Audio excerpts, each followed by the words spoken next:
ನಮಸ್ಕಾರ ಬಂಧುಗಳೇ, 25ನೇ ತಾರೀಕು ನಡೀತಿರುವಂಥ ನಮ್ಮೆಲ್ಲರ ಆರಾಧ್ಯ ದೇವರು ಬಾಗಲಕೋಟೆ ಜಿಲ್ಲೆಯ ಕಳಸ ಆಗಿರುವಂಥ ಅಧಿದೇವತೆ ಆದಂಥ ಬನಶಂಕರಿ ತಾಯಿಯ ಜಾತ್ರೆಯಲ್ಲಿ ಇವತ್ತು ಪಾದಯಾತ್ರೆ ಮೂಲಕ ಇವರೆಲ್ಲ ಕೂಡ ಪಾದಯಾತ್ರೆಯಲ್ಲಿ 70 ಕಿಲೋಮೀಟರಿಂದ ಹಿಡಿದು ಇವತ್ತು ಸಾಕಷ್ಟು 120 ಕಿಲೋಮೀಟರ್ ಕೂಡ ಪಾದಯಾತ್ರೆಯನ್ನ ಮಾಡ್ತಾ ಬರ್ತಾ ಇದ್ದಾರೆ ಭಕ್ತಾದಿಗಳು. ಅಲ್ಲಲ್ಲಿ ಪ್ರಸಾದ ಸೇವೆ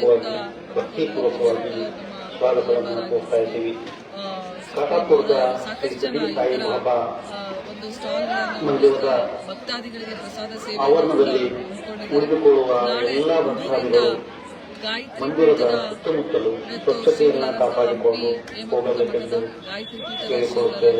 ದಯಾನಂದಪುರಿ ಮಹಾಸ್ವಾಮಿ ಇವತ್ತು ನಾಳೆಯಿಂದ ಭಾಗವಹಿಸುತ್ತಿರುವಂತಹ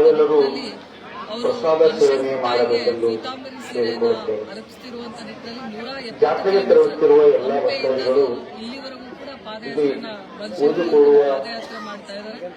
ಈ ಒಂದು ನಿಟ್ಟಿನಲ್ಲಿ ನಾವು ಕೂಡ ಅವ್ರ ಜೊತೆಗೆ ಪಾದಯಾತ್ರೆಯಲ್ಲಿ ಪಾಲ್ಗೊಳ್ತಾ ಇದ್ದೀವಿ. ಸಮಸ್ತ ಬಾಗಲಕೋಟೆ ಜಿಲ್ಲೆಯ ಜನರಿಗೆ ನಾನು ಮನವಿ ಮಾಡಿಕೊಡ್ತೀನಿ, ತಾವು ಕೂಡ ಈ ಪಾದಯಾತ್ರೆಯಲ್ಲಿ ಪಾಲ್ಗೊಳ್ಳಿ.